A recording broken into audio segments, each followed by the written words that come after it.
हाँ जी, तो नया चैनल बनल ह संजीत भाई के चलते। नया गाना आवता यही खातिर।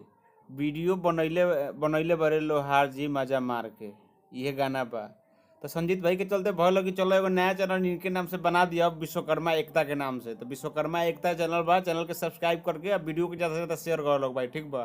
क्या कि ये पर अब जब भी होई, जब टाइम मिली, जब संजीत भाई को तब वही वीडियो ये पर बन जाई प्रॉपर स्पेशल अपने जाति खातिर, विश्वकर्मा समाज खातिर। तो विश्वकर्मा एकता के सपोर्ट करो लोग और सब्सक्राइब करो लोग। अमन राजा इस गाने को मतलब गाए हैं।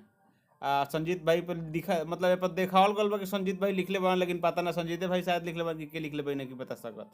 लेकिन डी के दीवाना के म्यूजिक बा और गाना बहुत ही धाकर होवे वाला बा। ई गाना आई संजीत भाई के official channel Sanjeet Kumar Sharma official. एक नामो हम चेंज करवाओ के सोचे नहीं, तो बहुत जल्द हो सके तो एक नामो चैनल का हम चेंज करवाए हम। काहे कि इनका नाम से मतलब ये नाम से हो गया या फिर दूसरा कोनो और नाम से, लेकिन ये नाम चेंज कर जरूरी बा। काहे कि संजीत कुमार शर्मा इनकर स्पेशल नामे से बन गल बा चैनल। तो फिलहाल वही गाना से आई, डिस्क्रिप्शन में चैनल के लिंक देता नहीं, वहाँ से जाके चैनल के सब्सक्राइब कर लो लोग, वीडियो को लाइक करके और वीडियो के शेयर कर लो। वीडियो बनैले बड़े लोहार जी मजा मार के अमन राजा के गाना गावल है। तो पूरा फुल ऑडियो सॉन्ग बहुत जल्द चैनल पर आप सबके मिल जाए। जैसे आई उसे एक और अपडेट हम बता दें कि गाना आ गल बा। तो चैनल के सब्सक्राइब करके शेयर कर लोग। विश्वकर्मा एकता के हम मिले तनी नया वीडियो में ऐसा नहीं कोनो खतरनाक गाना के अपडेट लेके, कुछ खास अपडेट लेके। तब तक खातिर बाय, जय हिंद, जय विश्वकर्मा समाज।